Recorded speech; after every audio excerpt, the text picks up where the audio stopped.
જે ગુજરાતમાં બનાસકાંઠામાં જિગ્નેશ મેવાણી હાય હાયના નારા સાથે વિરોધ પ્રદર્શન કરવામાં આવ્યું, ત્યારે આ વિરોધની વચ્ચે મીડિયાના કેટલાક મિત્રોએ ત્યાં ઉપસ્થિત લોકોના નિવેદનો લીધા છે. એમાંથી એક નિવેદન આ પ્રકારનું છે.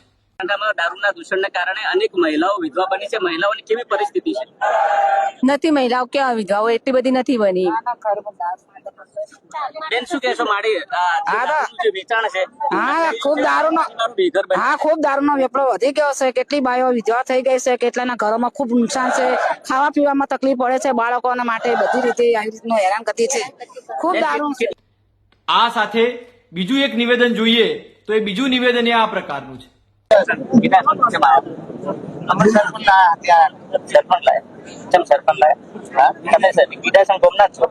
તમારા પરિવારમાં કોઈ નોકરી કરે પોલીસમાં?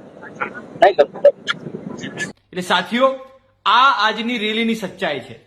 હર્ષ સંઘવીના ઈશારે, એમના ઈશારે કામ કરતા પોલીસ વાળાના આદેશથી વર્ગ 3ના કર્મચારીઓના પરિવારને જાણી જોઈને મજબૂરીનો લાભ લઈને જિગ્નેશ મેવાણીની વિરુદ્ધમાં ઉતારવા માટે પ્રયત્ન કરવામાં આવ્યો. પોલીસ પરિવારને અન્યાય થયો, પોલીસ પરિવારનું સ્વમાન ગવાયું. આ બધી વાતો વચ્ચે વર્ગ 1ના પરિવારના કેટલા લોકોએ આ રેલીમાં ભાગ લીધો એ ખરેખર જોવાની જરૂર છે.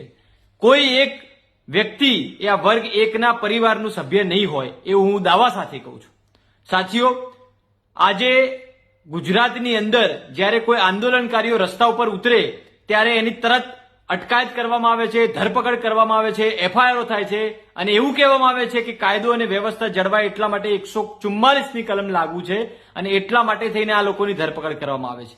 પણ એક જ દિવસની અંદર રાતોરાત હર્ષ સંઘવીના ઈશારે આ પોલીસ પરમિશનો કેવી રીતે મળી ગઈ, આ રેલીઓ કેવી રીતે નીકળી ગઈ એ આપ સૌ જાણો છો.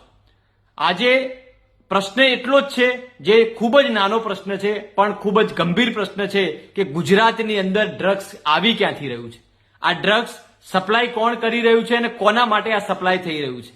સાથીઓ, ડ્રગ્સ માફિયાઓને છાવરવા માટે થઈ અને પોલીસના ઈશારે હર્ષ સંઘવીની પરમિશન લઈ અને આ રેલી પરાણે ઉભી કરવામાં આવી છે, જ્યારે આ રેલીની સચ્ચાઈ ખુદ એ રેલીમાં ઉપસ્થિત લોકોએ વર્ણવી છે. આરબી બ્રહ્મભટ્ટ અને એવા કેટલાય અધિકારીઓ છે, જ્યારે પોલીસ પોતાના અધિકારો માટે યુનિયન બનાવવાની વાત કરે, એમના પરિવારના રક્ષણ માટે થઈ વેલફેરના નાણાંની વાત કરે, ત્યારે આ એ જ અધિકારીઓ છે જે અત્યારે પોલીસના સ્વમાનની પટ્ટા સાચવવાની વાત કરે છે.